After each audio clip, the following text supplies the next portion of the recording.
Bugün okul yoktu ama okula geldim. Kampüs kartımı unutmuşum. Şimdi burada şöyle bir şey fark ettim. Almanya'da birkaç kez başıma geldi ki bunu da söylüyorlar. Eğer bir şeyi nerede kaybettiğinizi biliyorsanız onu bulursunuz. Yani şöyle sadece en son nerede kullandığınızı hatırlamanız lazım. Hani diyorlar ya kim daha Müslüman diye. Yani birkaç kere bir şeyler kaybettim ve nerede kaybettiğimi de biliyorum. Mesela geçen neydi? Duşta bir şey kaybettim mesela. Gittim kenara koymuşlardı. Ve 4 gün sonra falan gittim yani. Neyse kampüs kartımı kaybettim. Kampüs kart da şöyle önemli. Okulda herhangi bir şeyde ne kart geçiyor ne nakit geçiyor. Bugün niye okul bu kadar boş ya? Çok az insan var ya da ders saati herhalde. Kampüs karta yüklüyorsunuz bakiyeyi. İşte yemekhane, kopi vesaire, kütüphane. Özellikle kütüphane için lazımdı zaten. O kartı kullanıyorsunuz. Size de göstereyim. Şöyle göstereyim bak kampüs kartım çok havalı. Şöyle kampüsü de gezelim. Size kampüsü böyle daha güzel bir günde gezdirmek istiyorum. Her yer puslu çünkü. Böyle küçük küçük göletler var kampüste. Arada pomponla sütlacı getiriyorum buraya. Neyse kampüs kartımı aldım. Bugün dersim yoktu ama kütüphaneden alacağım kitaplar vardı. Sonra kütüphaneye gittim. Kitaplarımı aldım. Ece'ye geçti bu niye?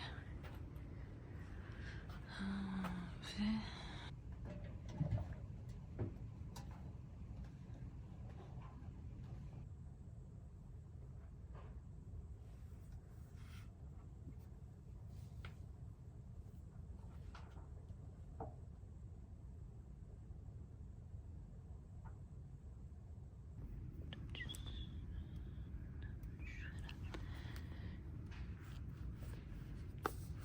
yes.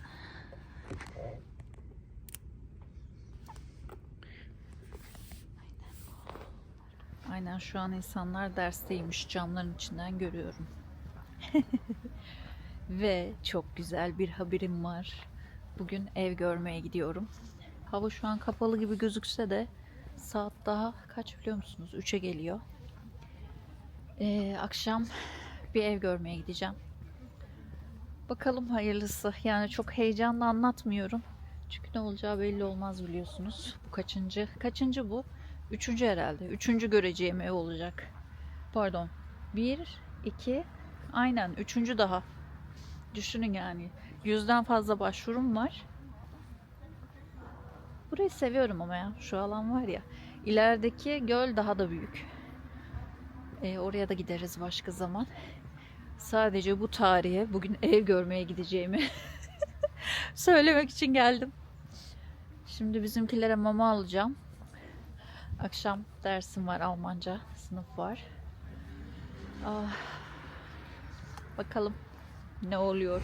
Burası da Augsburg'da City Gallery diye bir AVM var. Oraya giden yol. Aslında yürünüyor da ama bir işim var, yetişmem lazım. Şuradan bineceğim tekrar. Bu yürüyüş yolunu çekeceğim size. City Gallery'ye giden çok güzel orası da.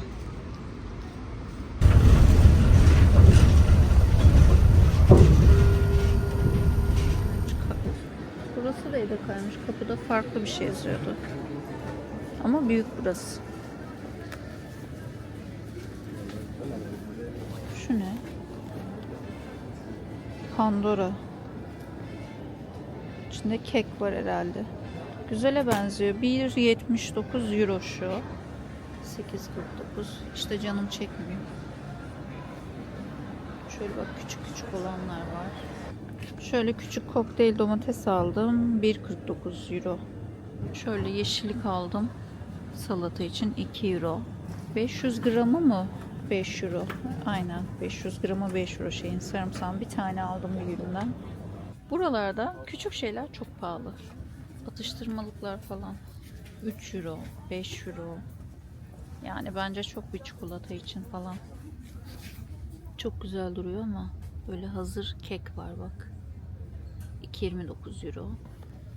Bir atıştırmalık videosu yapayım mı? Bu çeşitli marketlerin. Bak, Milka Choc Cake. İçinde çikolata var kekin ama çok fazla. Bak, şu çok güzele benziyor. Acaba güzel mi? Mısır patlağının üstüne çikolata koymuşlar. Bir tane alacağım bundan, değişik. Bitterli var. Bitterli alayım. Baksanıza.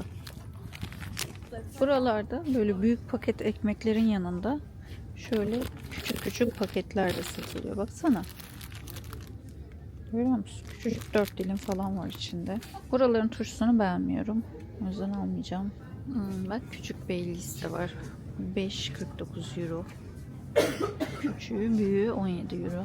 Böyle küçük şatlar var. Black Label 27 euro. Ama güzel şey, sunum. Buranın da şöyle mixi var. Snack Hits diyor. Hepsinden vardır içinde. Eve çıkarsam denerim şu an. Karavana bu paket çok büyük. Burası City Gallery diye bir AVM. Sevdim ben buranın havasını ya. Güzel. Her şey var. Çiğ köfteci bile var. Yılbaşı süslemeleri yapılmış. Bizde bulunan markalar da var ama çoğunu hiç görmedim. Mesela Only diye bir giyim mağazası var.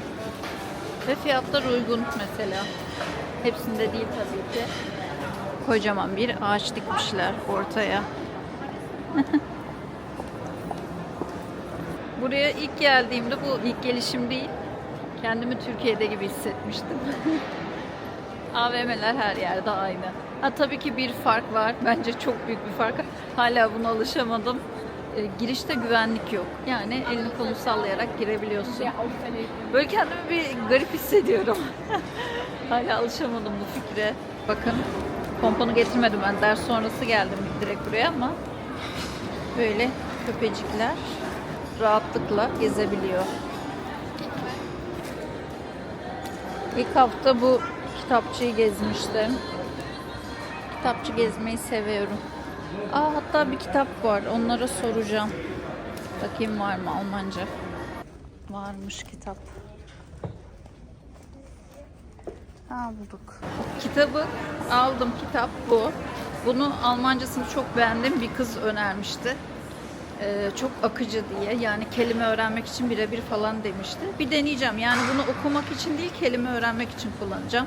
Muhtemelen kitap kelime anlamı dolu olacak. Çok ilginç. Bu kitap 13 euro. Çok az, böyle 2 santim 3 santim büyüğü 19 euroydu sanırım. Hiçbir farkı yok dedi. Sadece bu küçük boy, o büyük boy dedi. Baktım, sayfa kalitesi bile aynı. Ben de küçüğünü aldım. Market alışverişinde çok bir şey almadım. Çünkü şu an karavana uzak bir noktadayım. Çok bir şey taşımak istemedim. Bizimkilere de mama aldım. Bir iki atıştırmalık aldım. Ne aldım? Bir de size gösterdiklerimi aldım. 10 euro tuttu. Şimdi buradan otobüse, sonra tramvaya bineceğim. Bu arada size ben şey demiş miydim? Deutschland Ticket aldım ben burada. Normalde aylık yani hızlı trenler dışında kullanacağınız aylık bilet 60 euro. Ama ben öğrenci olduğum için aylık 28 euro ödüyorum. Ya, inanılmaz bir rahatlık. Hiçbir şekilde ne kart okutuyorsun ne bir şey. Her şeye bin. Yani zaten mevcut şehirde yaşarken başka bir şey, hızlı treni falan da bilmiyorsun. Sadece aniden kontroller olabiliyor. Onda da uygulamada QR kod var. QR kodu gösteriyorsun ki geçerli olduğunu anlasınlar aylık biletinin diye. Yani çok büyük konfor ya, ve 28 euro bedava yani. Hani mesela geçen Frankfurt'a gittim, orada da yani her yerinde, Almanya'nın her yerinde kullanabiliyorsun. Hatta saatleri yakalarsan başka şehirlere giderken sadece hızlı tren seçenekleri yok. Diğer seçenekleri de kullanabilirsin. Neredeydi benim durak? Şurası. Şurası da inşallah bir gün buraya da gezeriz. Şu an değil. Yani bu kısımdaki romantik yolun başlangıcıymış. Henüz gitmedim ama oraya. Şuradan karşıya geçeceğim. Şurası, yani bu açıdan çekeyim. Şurası işte Romantische Straße diyor. Ay, çok merak ediyorum oraya da.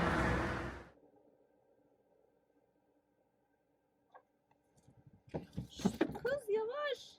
Ne yaptın?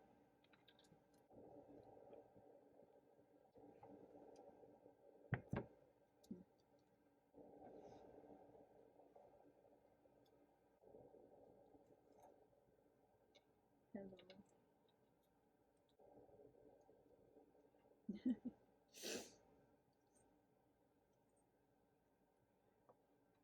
Ev konusunda update vermeye geldim. Geçen demiştim herhalde ev bakmaya gidiyorum diye. Hızlıca anlatayım, belki sizin de bu da elimle oynamaya çalışıyorum. Sizin de belki başınıza gelebilir diye. Bu evi ben emlakçıyla birlikte gördüm. Aslında önce ben başka bir daireyi görmüştüm. Tamam mı? Daha küçük 24 metrekare bir daire görmüştüm.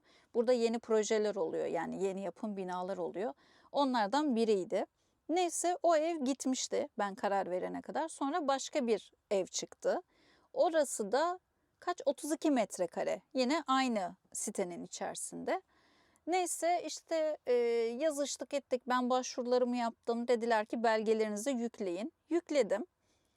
Sonra cevap geldi. Owner kabul etti diye. Yani ev sahibi kabul etti diye cevap geldi.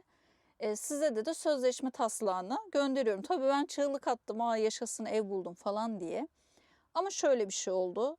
Ne kadar yaklaştıysam sözleşme imzalamaya o kadar değişiklikler oldu.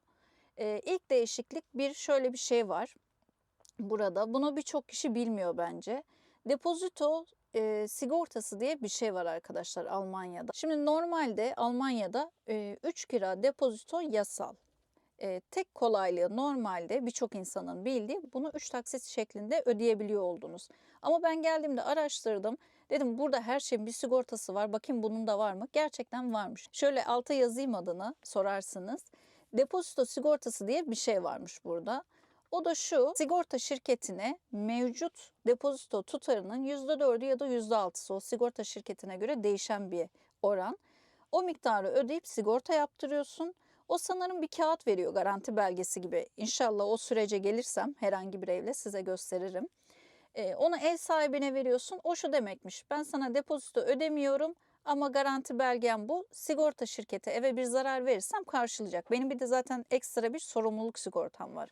Bunların tamamını size inşallah ev tuttuğum anda hepsini tek tek anlatacağım. Diyelim ki evde bir hasar oluştu. Kapıda, yerde, parkede falan. Sigorta şirketi bunu inceliyor, fiyatlarını kendi alıyor ve gerçek tutarı hesaplayıp ev sahibine ödüyor. Yani ev sahibi burada şey diyemiyor: işte kapının şurasını yaptın, tamamını değiştireceğim. Ya da işte bunların hepsi, atıyorum, 2.000 euro ediyor zaten, depozitonu geri vermiyorum gibi bir şey diyemiyor. Zaten maalesef bildiğim kadarıyla diyelim ki 2.000 euro, 3.000 euro depozito verdin burada. Depozitoyu o evden çıkarken aynı gün alamıyorsun. Hatta belli şartlar altında 6 ay ile 1 yıl arasına kadar uzayabiliyormuş. Belki her şey yolunda giderse hemen verirler. Ama öyle de bir risk var. O yüzden ben mümkün olduğunca şeyi soruyorum: depozito sigortası kabul ediyor musunuz diye soruyordum. Bunlar başta bana dedi ki, emlakçı, tabii olabilir, neden olmasın falan dediler. Bir bu. İki, otopark. Kapalı otoparkı vardı ve 135 euro benden otopark ücreti istediler her dairenin. Bu dairenin olduğu için, bu otopark ona ait olduğu için sen de bunu ödeyeceksin dediler. Dedim ki ama işte baktık oranına, ne benim karavan sığıyor oraya. Yani ben orayı kullanmayacağım. Bana evi gezdiren adam dedi ki sen bunu kiralayabilirsin istersen başka birine. Okey dedim. Çünkü ben dışarıda da bir araç tutsam o zaman sanırım devlete bir şey ödemem gerekiyor aylık kiralarsam. Tamam dedim, o da okey. Depozito sigortasına önce okey dediler. İşte otoparkı kiralayabilirsin dediler. Sonra bana draft sözleşmeyi gönderdiler. Dedim ki siz bana sözleşme yolladınız ama ben asıl evi görmedim. Yani ben 24 metrekareyi gördüm, 32 metrekareyi görmedim. Çünkü ona göre eşyalarımdan hangilerini getireceğim bakacağım. Ya bir de bakacağım evde ne var ne yok vesaire diye. Dediler ki işte eski kiracıda anahtar maalesef gösteremeyiz. Ben de kıllandım. O zaman dedim iptal edin. Yani diyeceksiniz ki böyle bir lüksün mü var? Ama içime sinmedi çünkü 1 yıllık kontrat istiyorlar. Yani 1 yıl çıkamazsın diyor. Belli şartları var. Ne bileyim 50 kilometre öteye taşınırsan işte iş sebebiyle falan filan gibi. Yani çok zaruri sebep olmadığı sürece Bir yıl maalesef çıkamıyorsun ya da bir yıllık kiranı ödemek zorunda kalıyorsun. Öyle res çekince aynı gün beni aradılar. İşte güzel haber, eski kiracıdan anahtarı alacağız. İşte gelecek. Sana evi göstereceğiz dediler ve pazartesi günü ben ev görmeye gittim saat 5'te. Hava kararmıştı zaten. Evi gördüm, beğendim. Ama aması var. O günkü gelen emlakçının varisi mi diyeyim size. Hayır dedi, şeyi kiralayamazsın başkasına. Ne derler? Otoparkı. Dedim siz bana kiralayabilirsiniz. Yani 135 euro ne demek? Neredeyse 135 euro taksitle ben şu an motor alabilirim bence burada. Hani gördüğüm fiyatlara göre. Sonra ama artık o kadar sıkıldım ki bu ev arama sürecinden bir an önce düzene gireyim falan. Nebenkosten'la işte elektrik, Wi-Fi, otopark düşündüğünde 32 metrekare ev 1000 euro oldu. Balkon var, güzel. Balkonu açtım. Bu arada 32 metrekarenin içinde balkon da var. Yani ev 32'de ayrıca balkon değil. Ortada panel var ve diğer komşu var yanda. Yani sağdan soldan adamın kolu bacağı görünüyor. Ya ben burada direkt şey düşünüyorum. Balkonun kapısını açıyorum ve sütlaç artık hangi daireden çıkarsa oradan. Yani kaçacaktır mutlaka o aradan dereden bir şey takabilir miyim? Delmediğin sürece, şunu yapmadığın sürece falan filan ama işte çok da şey yapılmıyor. Görseli bozman istenmiyor gibi bir şeyler dediler. Depozito sigortası önce oluyor dediler. Onu demeyi unuttum size. Depozito sigortası önce oluyor dediler. Sözleşme zamanı en fazla sana 3 taksit yaparız dediler. Sigortayı kabul etmediler. Otoparktan dediğim gibi otoparkı başkasına kiralayamazsın dediler. Başta farklı demişlerdi. Gibi gibi arkadaşlar biraz canım sıkılmıştı. Sonra dedim ki Salih artık bu süreç bitsin. Hani orayı bir kapat. Sonra dedim bakarsın diye okey olduğumu sabah söyleyeceğim. Zaten 5'teydi geldim 6'da dersim vardı 9'da bitti. O saatte de yazmak istemedim zaten. Sabah mesaj attım tamam sözleşmenin son halini gönderir misiniz? Ben okeyim eve dedim. Bana ne dedi biliyor musun? Dün son gündü. O yüzden artık bir ay sonra eve giriş yapabilirsiniz. Yani artık giriş yapamazsınız falan. Dedim ki why? Yani ev boş. Ev orada boş duruyor. Hani içinde hiç kimse yok. İşte ev sahibi bize böyle talimat verdi. İşte şu güne kadar imzalarsa işte bu tarihte girebilir falan. Orada da benim artık tepem attı. Zaten birçok şey bana göre değil. Yani ben çok şartları zorladım aslına bakarsanız. Hani sırf bir ev oluyor diye. Bana dün akşam 5'te evi gösteren sizdiniz. Madem dündü sözleşmeyi de gönder bana. Hani evden çıkarken ben okeyse imzalayayım geri gönderirim. Zaten online yapacaktı bu işi. Ama en azından benim için bir tecrübe oldu. Mesela bugün görüştüğüm şeye direkt kendi şartlarımı söyledim. Hani ben bu şekilde devam edeceğim görüşmeye diye. Şimdi onlardan yanıt bekliyorum. Ya açıkçası üzülmedim olmadığına. Yani şey bir ev olsaydı ne bileyim 60 metrekare, 2 oda, balkon bilmem ne şu bu. Hani böyle kaçırılmayacak bir fırsat olsaydı benim için. Artık gerçekten 3'e 5'e bakacak durumda değilim. Ama çoğu şarta da zaten uymuyordu. Özetle o da olmadı. Yani ev konusuna çok girmiyorum. Toplu olarak size bir Almanya'da ev aramak başlıklı bir içerik kesinlikle yapacağım. Yani bu süreçte neler yaptırdım, hangi belgeleri yaptırdım, nelere para harcadım. Aslında eksik hiçbir şeyim yok. İşte ev sahibi neye bakıyor bunlara hepsini size tek tek anlatacağım. Eğer bu sürece girecek olanlar varsa hazırlıklı olun diye. Bakalım artık önümüzdeki maçlara bakıyoruz. Ama inanın iptal edince çok rahatladım. DM'ye git dediniz. DM'ye gittim. Aldığım şeyleri göstereyim. Fişini göstereyim. Bence ucuz. Şimdi DM şöyle yazılıyor. Roseman'la herhalde aynı stili. Hangisi daha ucuz buradaki onları bilmiyorum. Oradan böyle bakım malzemeleri aldım. Bir de iyi ki size göstermişim. Size gösterince bir şeyin fiyatını farklı gördüğümü fark ettim. Pompona 10 tane yer pedi aldım. 60'a 60. Bu aslında çocuk altı açma bezi. Arkası su geçirmez. Ama pompona ben gece yere seriyorum. Ona yapıyor çişini. Bunun fiyatı 1,65. Bence çok ucuz. 10 tanesi yani yaklaşık 10 gün gidiyor zaten. Eğer ekstra ikinciyi sermiyorum genelde. Gündüzleri zaten ben buradayken sürekli çişe çıkartıyorum. Hep de söylüyorum. Küçük şeyler çok daha pahalı. Mesela ne? Markette. Domates ucuz ama Doritos pahalı. Ya da Islak mendil, ucuz ıslak mendil bulamıyorum. Bunlar yine fena değildi fiyat olarak ama bence yine çok. Şöyle yine Baby Love'ın ıslak mendilini aldım. 80'li 1,55 euro. Bu 0.75. Bunu asıl temizlik için aldım. Böyle işte ocak, mobilyalar falan. Yani bunlar karavan alışverişi, karavanın bakım malzemeleri. 0.95 euro. 3 tane ıslak mama aldım bizimkilere. 0.90 euro üçü. Artık eve çıkınca onlara ıslak mamayı kendim yapacağım. Bunlar karavan için. Bir tane kendime şimdilik şöyle aqua cream jel aldım. Çünkü havalar çok soğudu. Kremim bitmişti, yüz kremi. 2 euroya yüz kremi inşallah iyidir. Şöyle bir şey. Hatta gece makyajımı çıkartınca kullanayım. Su bazlılar yapmıyor, sivilce yapmıyor. Bunun da fiyatı 3.45. Bir tane böyle saçıma falan sıkarım diye parfüm alayım dedim. Ben orada 5 euro diye gördüm. Zaten şöyle küçücük. Çok da güzel kokuyor. 11.95 euroymuş. Bir daha gidince bakacağım gerçekten öyle mi? Niye öyle fark oldu? Bilmiyorum. Ay sıksam mı gece? Çok güzel. Sütlaç daha benden ayrılmaz. Sütlaç Hanım ön tarafı karıştırıyor. Biliyor musun? Bilmiyordum. Nasıl yap? Bu kadar yanılmayalı da uzun zaman olmuştu. Yalan söyleme konusunda gayet iyi misin aslında? Ya da birkaç günde kendini gayet geliştirdin. Cemal Bey, ben ne söylediğinizi hiç... Kenan Baran'la aranızda ne var Fatoş Hanım? Hı hı.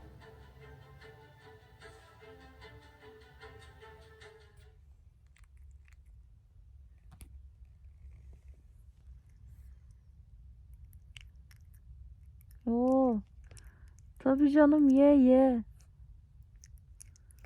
Yuh. Kız manyak. Sütlaç. Kız senin çok hayranın var ha.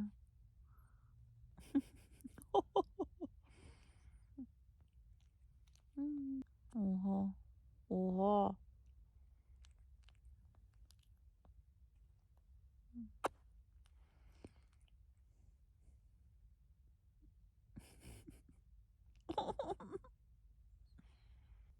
Hı.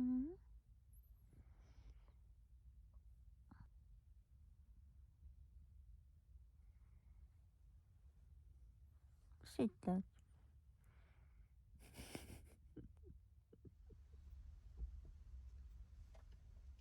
Aferin benim kızıma be. Aferin be. Dur şuraya da yapalım. Sütlaç. Gel. Ne oldu? Ne gördün? Sütlaç. Yerim seni. Sütlaç.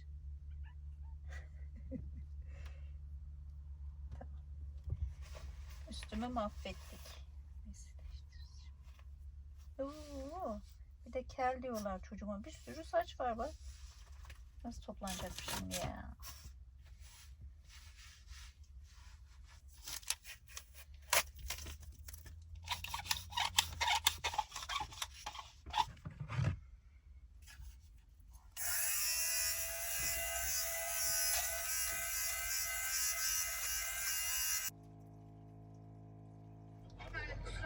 Sen tutabilirsiniz.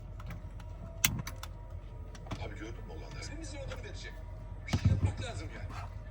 Sen böyle rahat rahat oturacak mısın? Hiç Tamam derim ki ya şu anda sen seçimlerin var. sen beni çok iyi tanıyorsun. Bu hayatı ben dişinle tanıyorum. Biliyorsun. Benden yürü gitti.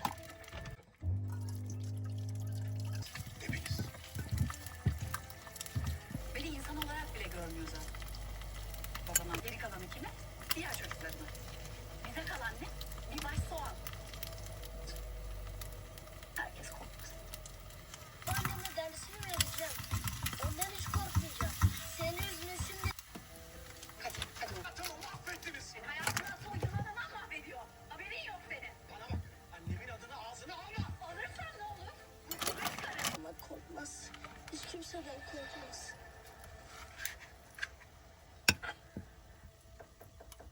Dayı Allah aşkına şu adama haddini bildirmenin vakti gelmedi mi artık? Bence Kenan için değer dayı.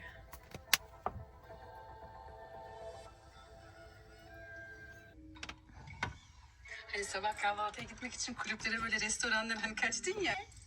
Annen nasıl oldu Güllü abla? Konuşabildin mi? Ama Fadime iyi kız ha. Ben Fadime'yi çok sevdim. İyi. Evet ama çok zeki. Ay bugün hava bir güzel, bir güzel.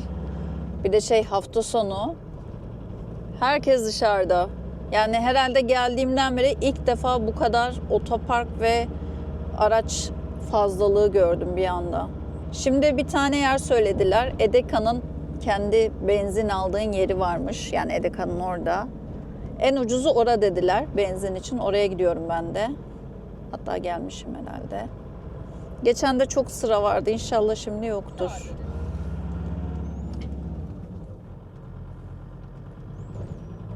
Geldim herhalde. Bakayım sıra var mı?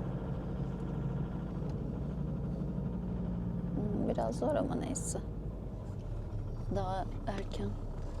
Burası sanırım self servis.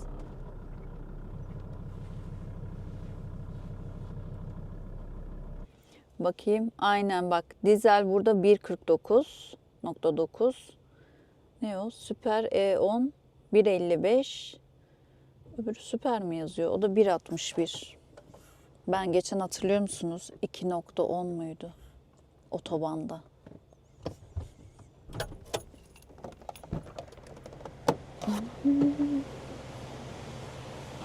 Önce ödeyecek miyim ya?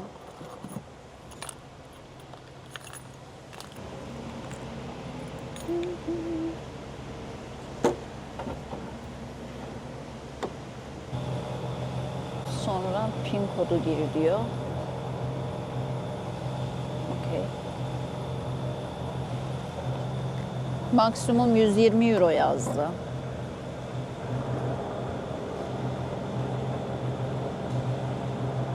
Ben ucuz bulmuşken bence fullleyeyim. Wow. Bakalım ne kadar alacak. Sanırım ses geliyor. Doldu. Bak söyleyeyim size ne kadar aldım. 81.29 euro. 54.23 litre. Şurada Lidl gördüm. Lidl'a da gideyim. Yarın pazar. Sularımı falan alayım. Ekmeğimi alayım.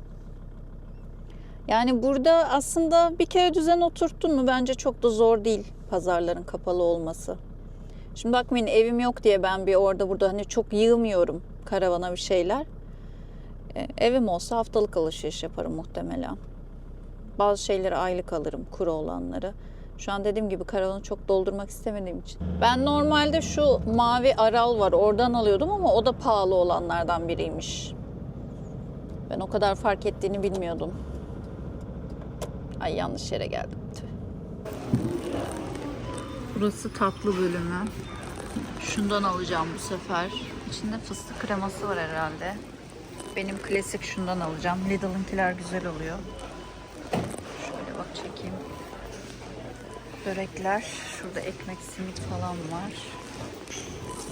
Böyle bazlama ekmeği gibi bir şey var. Bundan deneyeceğim. Böyle simit var. Şurası normal ekmekler. Geçen bizimkilerde yedim. Beğendim bayağı. Bundan alacağım. Şu daha güzel herhalde. Biri bitterli anladığım aynen. Bu bitterli olan. Mandalina aldım. Domates aldım. Salata için yeşillik aldım. 2 tane fırın yerinden o gösterdiğim tatları aldım. Salatalık aldım. O ekmekten aldım bazlama. Şunu geçen birinin videosunda gördüm. Övüp duruyordu. Bakalım deneyelim. Böyle kurutulmuş salata sosları var burada. Çok güzeller. Geçen aldım yine birkaç tane. Şimdi yine deneyeceklerim var.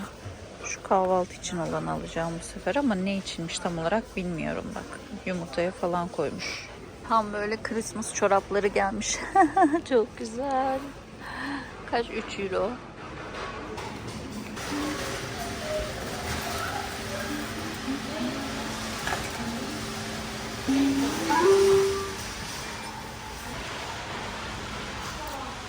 €1. İyi ki toplu alışveriş yapmıyorum dedim. Ama yer kaplayan şeyler bunlar ya. Çok bir şey almadım aslında ama. lütfen bana atıştırmalık önerin. Ya şöyle gerçekten Türkiye'de hiç şeyi bilmem ya. Böyle çayın yanına bir şey alıp da üf bu ne be dediğimi hiç hatırlamıyorum. Yani bizim her şey gerçekten çok lezzetli. Ama abi burada bazı şeyleri alayım deneyeyim diyorum. Böyle bir pişmanlık olamaz. Şimdi bir kötü, keşke geçenkini de çekseydim. Bir de güzel ben önereceğim size. Buralarda yaşayan varsa ya da gelenler. Şimdi şunun görüntüsüne aldandım. Geçen aldım. Bunları çikolata kaplı, gofret gibi. 3 tane üçlü pekti bu. Görüntüsüne güvenip aldım. Abi bu kadar kötü bir şey olamaz. Gerçekten çok kötü. Asla yani şey değilmiş zaten o gofret değil. Bilmiyorum kağıt helva gibi mi? Hiçbir tadı yok. İçindeki kremanın da tadı yok. O dışındaki şeyin de tadı yok. Hiçbir şeyin tadı yok. Bir de geçen bir video gördüm. Bir hanımefendi çekmiş. Yine Almanya'da yaşayan. O videoda görmeseydim kesinlikle buna elim gitmezdi. Çünkü paket çok böyle albenili değil. Çok böyle düz bir paket. Bu ne biliyor musunuz? Tereyağlı un kurabiyesi. Böyle ağızda dağılıyor. Ay şimdi de bile canım çekti. Şöyle 2 paket çıkıyor içinden. 2 paket çıkıyor. Şu şekilde. Birini açtım ben. Hatta şeyi de göstereyim açmışken. Bunu çok beğendim. Bu videoyu niye çekiyorum? Ara video çekiyorum. Demin geldim kütüphaneden. Bana atıştırmalık önerin diye. Güzel. Bak. Şöyle. Hem gerçekten o tereyağı tadı geliyor. Hem böyle ağızda dağılıyor. Allah aşırı güzel. Yine beğenip beğenmediklerimi söylerim.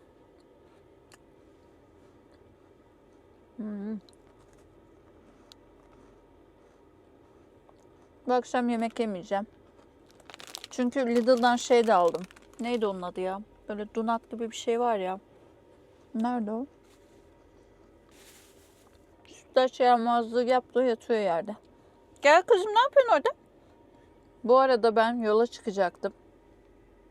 Tatil için. Dedim ya ocağın ikinci haftasına kadar tatil. Ama 2 gün daha dersim var. Bir de bir tane sınav atamışlar. Onun testlerini yapmam lazım. Kütüphanede bu 2 gün açık sadece. O yüzden kütüphanedeki işlerimi halletmeye karar verdim. Herhalde salı günü falan dersten sonra yola çıkarım. Nereye gideceğimi çok büyük planlamadım. Öyle kafamda oluşturdum. Yolda bakarım. Bak bir de şöyle bir vitamin C aldım. Şeyi çok güzel, çok pratik. Çantaya açık. Ne suya gerek var ne de başka bir şey yani. Şöyle. Bunu direkt ağza döküyormuşsunuz. Yani öyle yapıyorum. Bunu da Edeka'dan aldım. Kaç euro ya? Yani 5 euro bile yoktu herhalde. Hatırlamıyorum şu an ama ucuzdu. Ucuz oldu. Ya zaten burada Rossmann, DM, her yer vitaminler, multivitaminler, cennet gibi. Bir gün çekeceğim size onları da. Ya ben size çekeceğim diyorum. Biliyorum bazı şeyleri yapmıyorum ama inanın düzene oturmayı bekliyorum. O yüzden şimdilik anları, yaşadığım anı size gösteriyorum burada. Ama çok yoğun geçiyor aslına bakarsanız hafta içi. Size böyle yarım saatlik kesitler koyuyorum her hafta mutlaka ama onun dışında hem karavanda olmak yani hep mobil olmak bir kere zaten sürekli bir iş gerektiriyor. Yani ya suyun bitiyor ya elektrik bitiyor ya işte alışveriş gerekiyor. Ne bileyim pomponu çıkartıyorum falan filan sürekli hareket halindeyim. Ya da işte kütüphaneye gidiyorum bazen saatlerimi orada harcıyorum bu derslerle ilgili. Onun dışında çünkü çok konsantre olamıyorum açıkçası. Ev arıyorum. Bol bol ev başvurusu yapıyorum. Onun dışında ama iyi fena gitmiyor şu an. Açıldı herhalde biraz bir şeyler. Çünkü kaç tane 4-5 tane ev görmüş oldum bu ana kadar. En son gördüğüm evi en son seçenek olarak şu ana kadar olanlardan bırakıyorum. Çünkü hani çok içime sinmedi açıkçası. Yani karavanım olmasaydı mecburen çıkardım. Ama karavanımdan hallice yani o kadar küçük ki gerçekten. Hani bir kere geldik yani düzene uyacağız, yapacağız bir şeyler bakalım. Ama ondan sonra şu ikametimi alayım buraya. Ondan sonra inşallah çorap söküğü gibi devamı gelecek diye düşünüyorum. O zaman size bol bol içerik yaparım. En önemlisi ne biliyor musunuz? Pomponun zamanı geldi.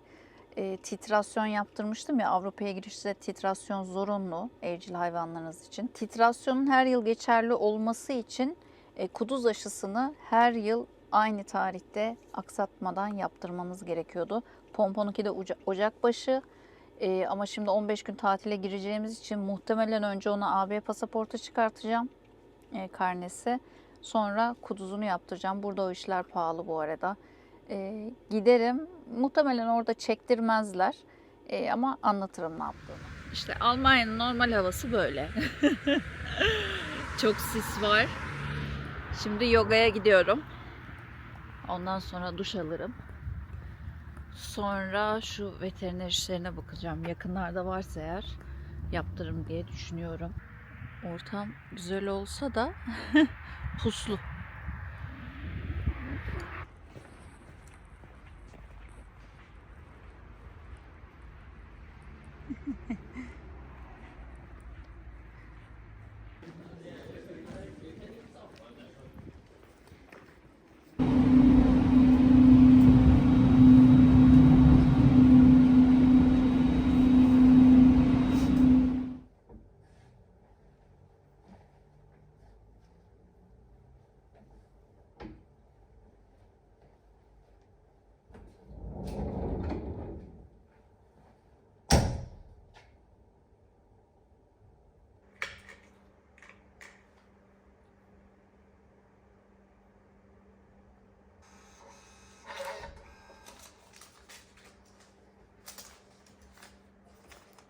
€440.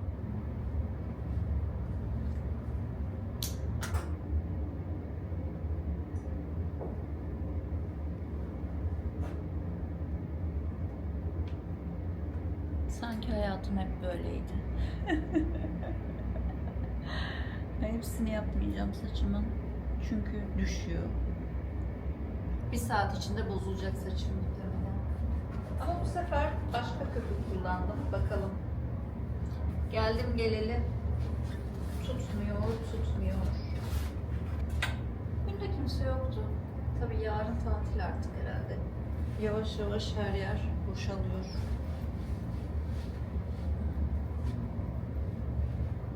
Dışarısı çok soğuk.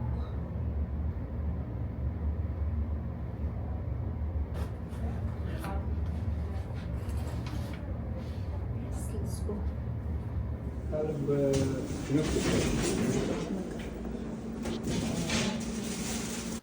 Saat 3'ü geçti. Ben hala kahvaltı yapmadım. Şimdi size buranın simitini göstereyim. Bu şekilde oluyor. Tuzlu. Aslında böyle bu tuzlar ne tam bilmiyorum ama haşhaşlı olanı çok daha beğendim.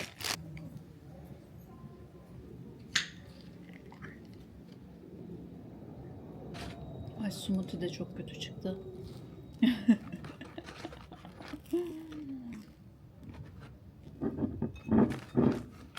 Baskın koku ne ya?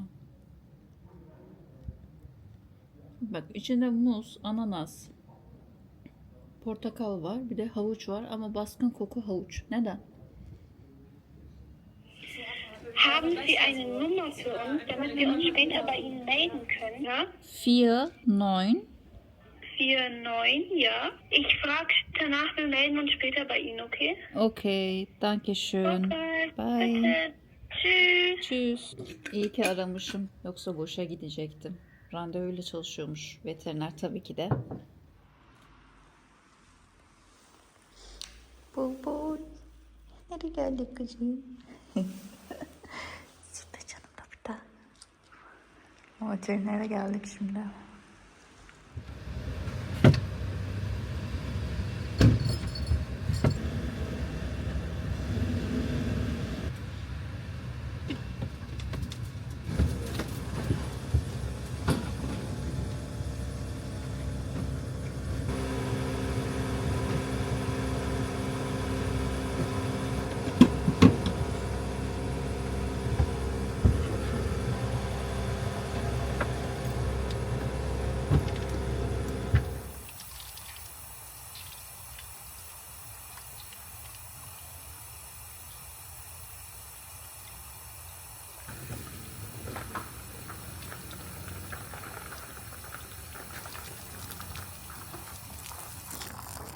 Gelmişken tuvaleti de boşaltayım. Birbirine yapışmasın da. Normalde Türkiye'den gelirken onların pasaportları bu şekildeydi. Zaten yani pasaport dediğime bakmayın. Bu evcil hayvan karnesi aslında. Şimdi size süreci anlatayım. Dün aradım. Demiştim ya size veterinere gideceğim diye. Dün tabii ki gidemedim çünkü randevuyu bugüne verdiler. İşte sabah gittim. Dedim ki ben bazı ülkelere geçiş yapabilirim. Yani normalde zannetmiyorum çok kontrol olacağını Avrupa içindeki ülkelerde. Çünkü AB pasaport ve çip olması yetiyor. AB'nin içindeysen yani bir kere geldiysen. Onları da göstereyim. Şu şekilde ikisinin de benden önce AB pasaportu oldu özetle. Ama Türkiye'den gelirken olay farklı. Yani buraya aslında çok kolay getiremiyorsunuz. Size hem sütlacın hikayesini anlatacağım. Ama bunu her yerde söylemeyin. Aramızda kalsın lütfen. Şimdi Türkiye'den yurt dışına, daha doğrusu Avrupa ülkelerine getirmek için evcil hayvanınızı titrasyon yaptırmanız gerekiyor. Çok detay burada vermeyeceğim. Çünkü zaten çok detaylı bir videom var. Açıklamalar kısmına Yunanistan'a pomponla gittiğim bir video var. Orada çok detaylı anlatmıştım. Ama özetle titrasyon belgesine ihtiyacınız var ve bunun için de tam 3 ay süreye ihtiyacınız var. Yani haftaya ya da bir dahaki ay yurt dışına taşınacaksınız. Köpeğimi de ben uçakla getireceğim vesaire diyorsanız bir ayda bunun yetişmesi mümkün değil. Çünkü siz kan vereceksiniz, kan Ankara'ya gidecek, işte sonuç çıkacak ve sonra size 3 ay bekleme süresi verilecek. Yani yurt dışına evcil hayvanınızı çıkarabilmeniz için. Ben pomponla çok çıktığım için 2-3 yıl öncesinden yaptırmıştım bunu. Bunun tek geçerlilik şartı var. O da yani tekrar titrasyon yaptırmamanın her yıl aynı tarihte kuduz aşısı olması gerekiyor hayvanınızın. Dediğim gibi detaylı videoyu hazırladım. Yani benim Almanya sürecim başladığında pomponun belgeleri hazırdı. Bir tek Tarım Bakanlığı'na gidip o sağlık raporunu almıştım. Şimdi sütlacın hikayesine gelelim. Aramıza nasıl katıldı? Hem çok soran olmuştu bunu. Ben biliyorsunuzdur belki geçen yıl yaklaşık 2,5 aylık bir Avrupa turu yaptım motosikletle. Yani neredeyse Avrupa'nın tamamında bulundum. Ve gördüğüm kedi sayısı 1 herhalde. Hatırlamıyorum hatta. Belki onu bile görmemişimdir ya da birinin evinde görmüşümdür. Hani Airbnb tutmuşumdur, kedisi vardır. Ve gerçekten kedi aşermiştim. Normalde işte arkadaşlarımın kedisi oldu vesaire, Salih sana vereyim falan dediler. Çünkü benim bir kedim vardı pomponla birlikte büyüyen. 4 yıl ikisi birlikte büyüdü. Gümüş canım benim, o da çok tatlıydı. Sonra benim seyahatlerim sıklaşınca kedi sahiplenmeyi çok düşünmemiştim açıkçası. Ama bana ne zaman Almanya'dan onay geldi ben tutuştum. Neden tutuştum? Ben dedim Almanya'da kedisiz ne yapacağım çünkü. Beni ancak kedi severler anlar. Çünkü İstanbul'da senin kedi aşermen gibi bir durum söz konusu değil. Her park, her sokak kedi dolu. Şu an durum ne bilmiyorum. İyi haberler almıyorum ama yani hani o şeyini gideriyorsun. O ihtiyacını gideriyorsun sokağa çıktığında ama Avrupa'da gerçekten sokakta başıboş hayvan yok arkadaşlar. Neyse ben o zaman ne yapayım dedim, işte komşularıma sordum. Bir komşum sağ olsun dedi ki Hülya gel dedi seni X sitesine götüreyim. Orada dedi bir sürü başıboş kedi var dedi. Ve benim ulusal vizem çıktığı anda ben bu kararı verdim. Ben dedim yanımda kedi de götüreceğim. Ama biliyorsunuz işte bu 3 aylık süreç vesaire. Ama ben karayolu ve tren yoluyla geleceğim için açıkçası bu riski almayı göze aldım.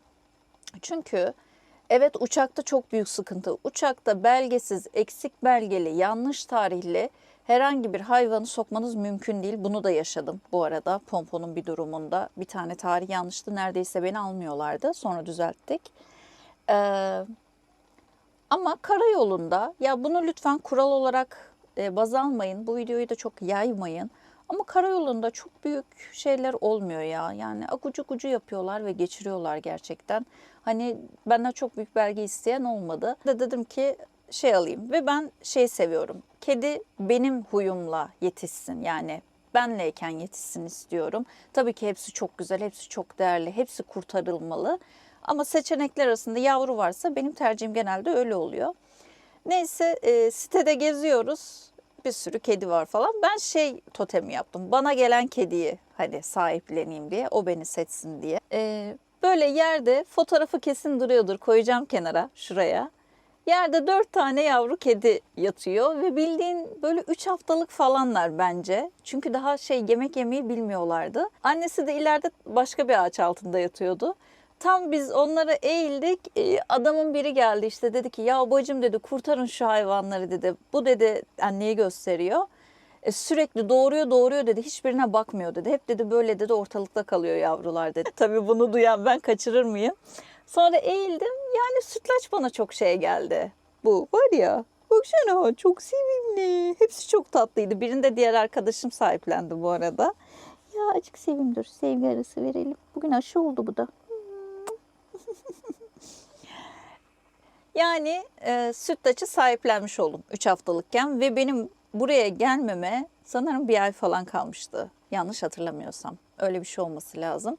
Yani normal şartlarda kediyi o aylarda buraya sokmam mümkün değil. İşte ne zaman ya, birkaç hafta içinde Tarım Bakanlığı'na gittim. İşte karnesini, şu karne var ya, çıkartmaya ve çip taktırmaya. Dediler ki çok küçük takamayız. Yani kediniz küçük, o çipi sırtında bir yere takıyorlar ya. Ben de sütlacı iyice besledim gelene kadar ve gelmeden tam 1 gün önce, yani yola çıkmadan 1 gün önce Tarım Bakanlığı'na gittim.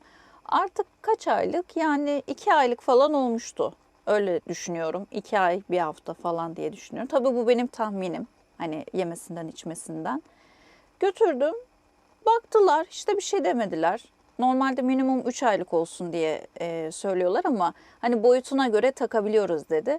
Dolayısıyla gelmeden 1 gün önce sütlaç hanımefendinin de çipini taktırabildim. Aynı zamanda karnesini de aldım.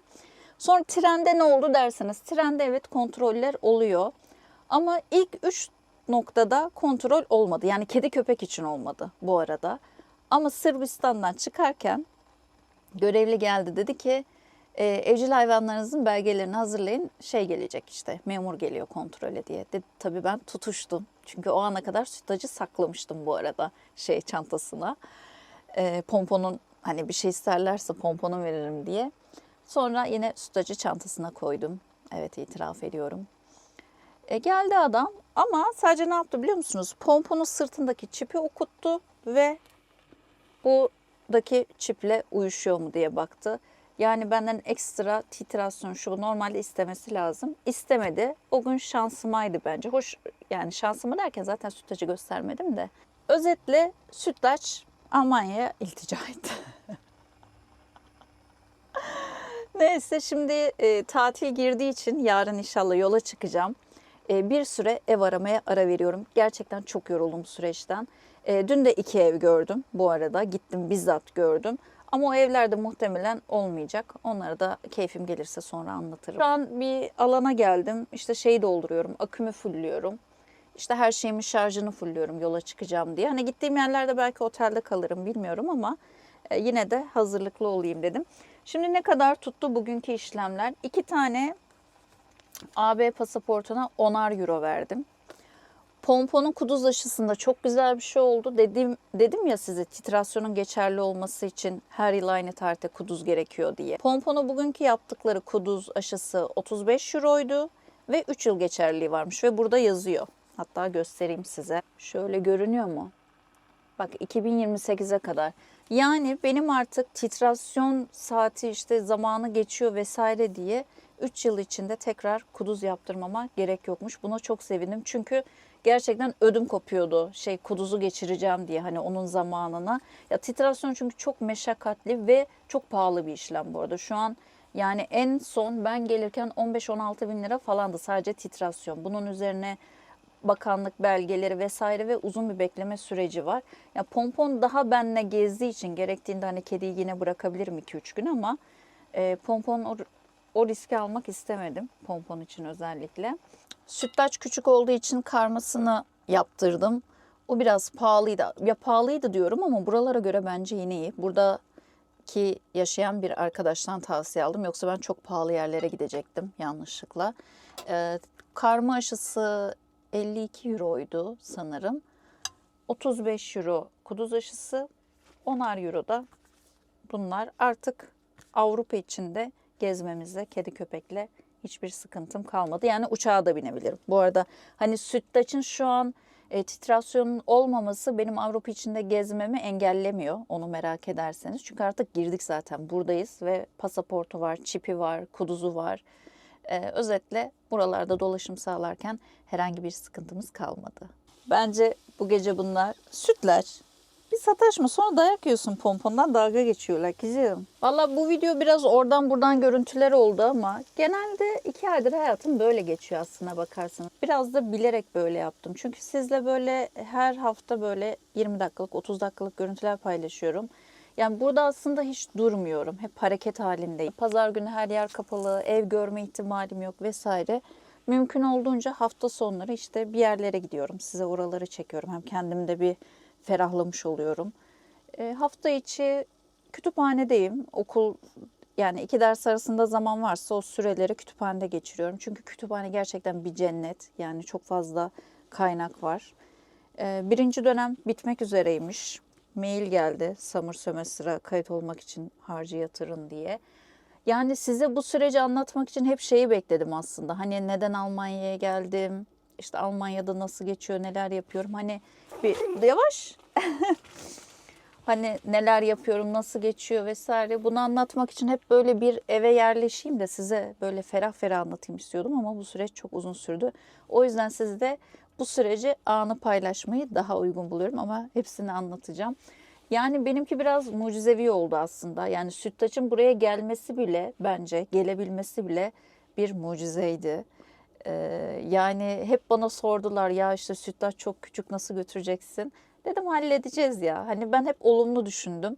Zaten kafamda planı yapmıştım çoktan. İyi ki de geldi. Rengimiz oldu. Pompona arkadaş oldu. Bakmayın böyle arada dalaşıyorlar ama genellikle üçümüz birlikte yatıyoruz. Yani çok şeyleri yok birbirlerine. Ve düşündüğünüz gibi sütlaç hiç pomponun hakkından gelecek tarzda değil. Bakmayın öyle olduğuna. Pompondan çok korkuyor. Yani pompon bir hırlıyor.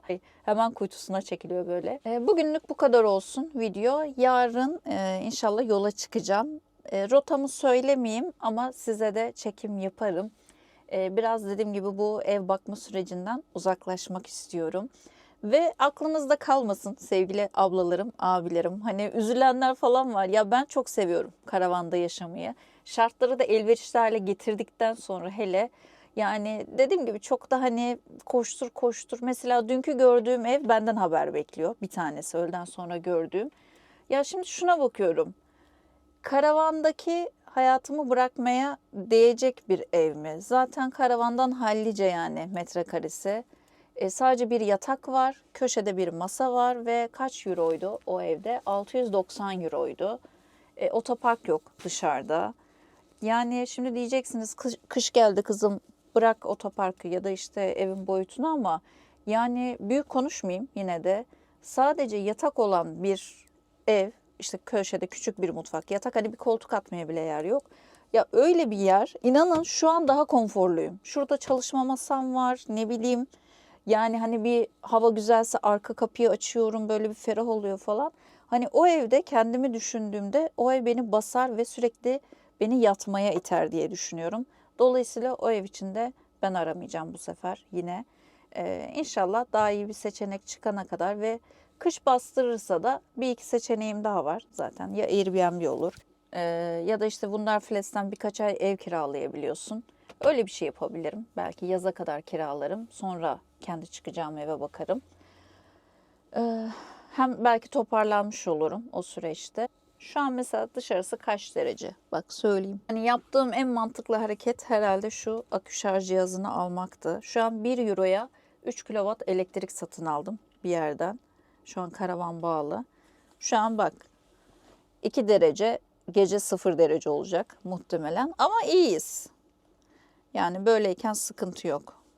Şu an hatta Webasto çalışmıyor bile. Gündüz çünkü ısıttım içeriği. Çabuk ısınıyor zaten.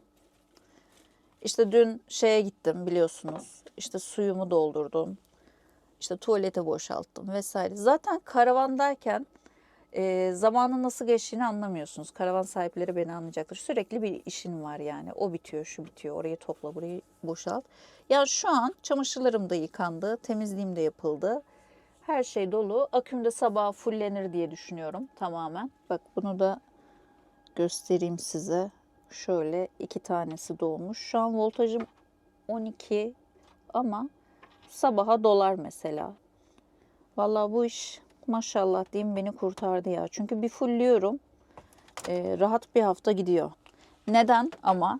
Şu an zaten hep dışarısı 2 derece, 0 derece falan olduğu için buzdolabı açmıyorum. Buzdolabı çok çekiyor çünkü elektriği bu arada. Buzdolabında da hiçbir şey bozulmadı. Dolayısıyla elektriğimi sadece mümkün olduğunca ısıtıcıya ayırmayı düşünüyorum. Vallahi artık size demiyorum yorum yapın edin falan diye. Zaten gönlünden geçenler yapıyor. Ama abone olmanız benim için önemli. Çünkü çoğunuz abone değilsiniz arkadaşlar. Ben aboneyim demeyin. Çoğunuz değilsiniz. Çünkü hep görüyorum ben bunları. Bu biraz şey oluyor ya, benim emeklerimin karşılığını sanki almıyormuşum gibime geliyor. Üzülüyorum. Abone olursanız çok çok sevinirim. Hype atabilirsiniz. Alkış bırakabilirsiniz. Arkadaşlarınızla videomu paylaşabilirsiniz. Çünkü bundan sonraki ve bu süreç tamamen göç etmeyi düşünen arkadaşlar olursa oradaki adaptasyon sürecimi şeffaf bir şekilde size çekeceğim ki eğer aklınızda öyle bir şey varsa belki motive olursunuz, belki yok bana göre değil dersiniz. O karar size kalmış tabii ki. Ama benim bunlar için konuşmam şu an için çok erken. Sütler. Gel kızım hadi kapanış yapalım. Gel. Gel senin de hayranın çok gel. Pomponun da çok, senin de çok. O zaman kendinize iyi bakın. Bunlar birbirlerini yiyor. Ama hemen geliyor, görüyor musunuz öpücüğü? Hadi bakalım, hoşça kalın. Kendinize iyi bakın. Tamam hadi.